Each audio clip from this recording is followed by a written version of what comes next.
Cheat sheet. What did I tell you?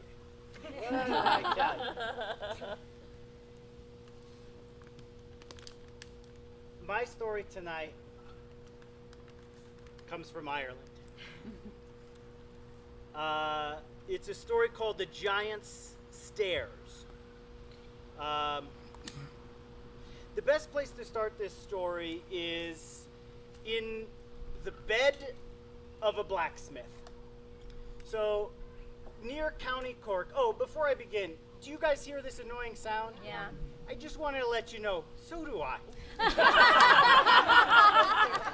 I looked all around that building. I unplugged everything I could unplug. I tried, if I had a thing of spray foam, I might crawl up on the roof and spray foam around. I think it's the vent or something like that. Delicious pastries, annoying sound. Wasn't here this afternoon. Didn't hear the sound before. So, if I go like this, it's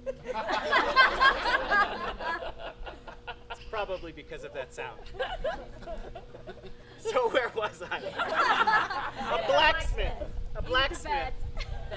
In the bed of a blacksmith.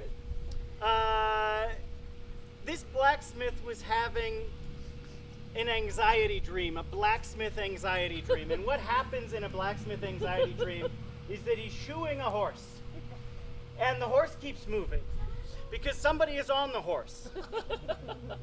And he's trying to figure it out, and he can't figure it out, and he's trying to shoe this horse, and the horse keeps moving, and he looks up onto the horse, and on the horse, there's a little boy, but 7 years old, in a white frock, looking ghostly and peaceful. And Robin Kelly, that's the blacksmith's name, says, "Excuse me, lad, would you please hold on to your horse? I'm trying to get the shoe on." And the little boy sort of looks down at him. I can hear the sound. The little boy looks down at him. And the blacksmith looks up at the little boy. And the blacksmith says, "Oh, are you Philip Ronan, the missing 7-year-old boy? The boy who went missing 7 years ago to this day?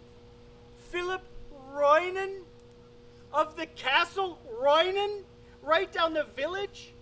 The boy who went missing 7 years ago and made everybody depressed because right before your 7th birthday, you were missing from your bed?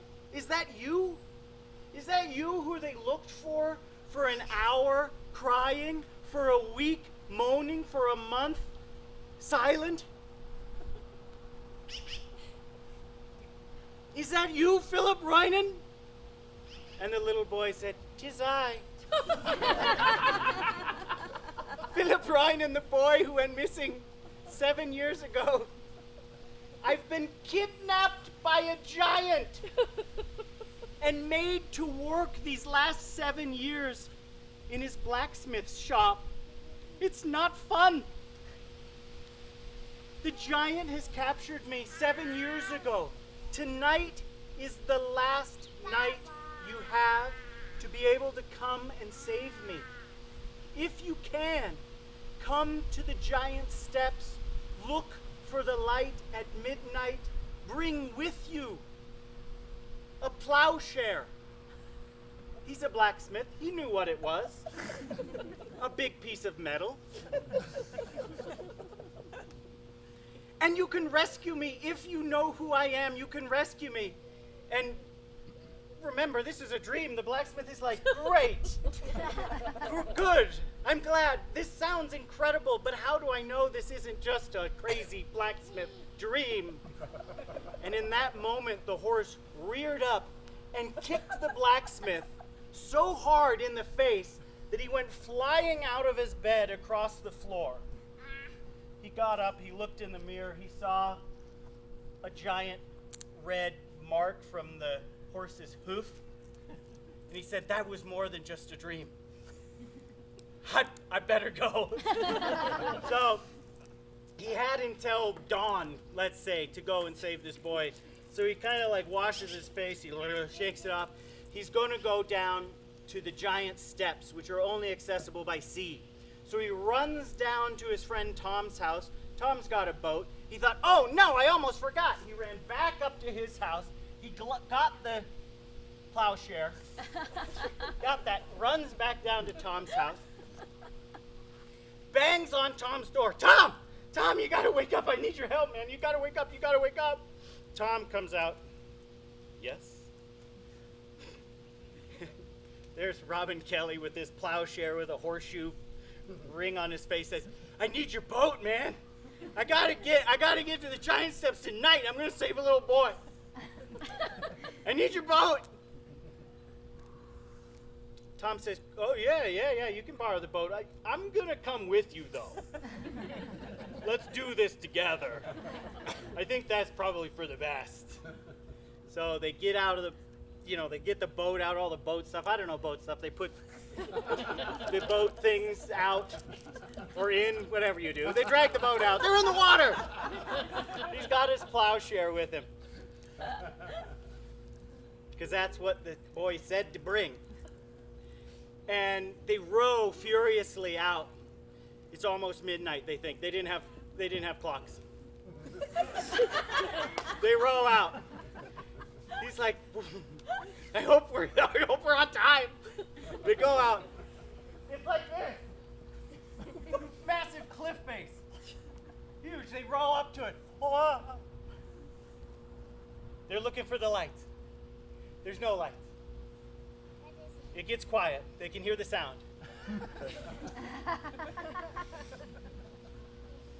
Some more time passes. Robin Kelly says to Tom, I'm afraid I might have dragged you out of your bed tonight, all just on the say-so of a dream. And Tom says, hey, you need me? I'm here. Maybe we're early. They were. It's midnight. Bing! The light comes on.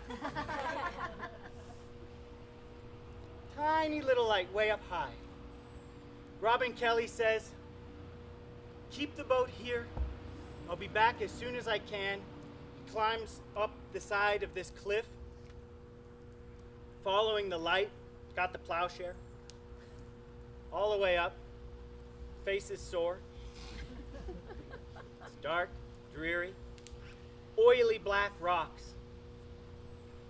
There's a door, massive door where the light is. And on this door there are carved faces. Phantasmagorical faces. Eyes where the mouth should be. Noses where the ears should be. One face blending into the other. The door is slightly ajar. He pushes it open and enters a hall of blackness. Oily blackness. All the way as far as he can see. He's got his plowshare. He wanders through the darkness, further and further down, until he can see a whisper of light, a glimmer, some little hint of light. He goes towards it, and sure enough, that long, dark, black hallway opens up into kind of like a cave. And in this cave, there's a massive stone table with 6 stony figures hunched over as if they're at a big meal. There's a crystal chandelier hanging over it with just like green glowy lights coming down. And at the head of the table, the giant. This is Man McMahon. These are called the Cliffs of McMahon. That's how they knew how to get there.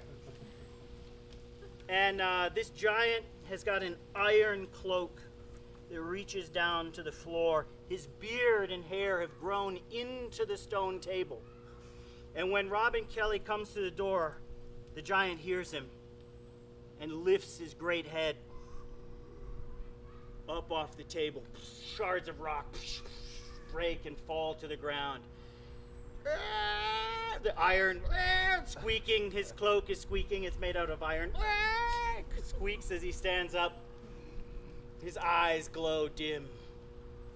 Who is there? It's me, Robin Kelly. You can't see very well. I am here to pick up Philip Roynan. I guess 7 years are up, and it's time for him to come home. The giant says, "If you know Philip, he can come with you. But if you choose wrong, Philip stays and you die." Yeah, okay, I know. I got this. So the giant shows Robin Kelly into the dormitory, into this room where he keeps his apprentices. It's not getting any better. Opens the door. It's a long hallway filled with hundreds of beds. And sitting quietly on the edge of each bed, there are hundreds of little 7-year-old boys, shivering, freaked out, I don't know what. There's lots of them. Robin Kelly's kind of trying to peer into the darkness. Which one's Philip? Which one is he? And he thinks to stall, to save a little bit of time, he says to the giant, I gotta say, even though they're locked in a dark and airless room in the middle of this cave dungeon, you keep the boys pretty comfortable with their cute little beds. And the giant says, "An honest blacksmith," and reaches his hand out to Robin Kelly, and Robin Kelly takes the plowshare off of his hand and slaps it in off of his shoulder, slaps it into the giant's hand. The giant, thinking that Robin has reached his hand out, crushes this iron blade and lets it fall to the floor. In that moment, the hundreds of boys burst out in laughter to see the giant humiliated. The giant snaps his fingers. The boys turn into birds, flapping up, flocking around up in the air. And Robin Kelly says, "That's Philip. I know him anywhere. That's the one. That's Philip." And he picks up the one bird that didn't fly when the giant snapped his fingers. While the other birds went up, Philip, knowing that somebody was there looking for him, stayed on the ground. Philip grabs the bird, and as he does, a thunderous crack shakes the giant's hall. Magic surrounds them. The birds fly around. The roof of this castle bursts open. The birds fly out. In that moment, something happens magical that turns Philip from a bird back into a boy. Robin's got him. They're on the dock again, right there, waiting. There's Tom in the boat, stunned. Robin Kelly says, I got him! Let's go! Tom starts rowing, says, how do you know you got the right one? He says, if I'm alive, I've got the right boy. They row back home. Peace is restored to our little corner of Ireland. The family is so happy to have them back. They reward the blacksmith as best they can, but really the story of this blacksmith going and tricking the giant and saving the boy and cracking the castle open and sending all the other lost boys home travels around to the point where this blacksmith becomes fairly famous. And one afternoon, some people stopped him on the street and they say, hey, you're that blacksmith. You're that blacksmith. You saved that boy from that giant, from that castle with those crazy doors. You're the one. And he said, well, it's true. But if you think about it, all I really did was pick him up from school and bring him back home again. And that's the story of the day.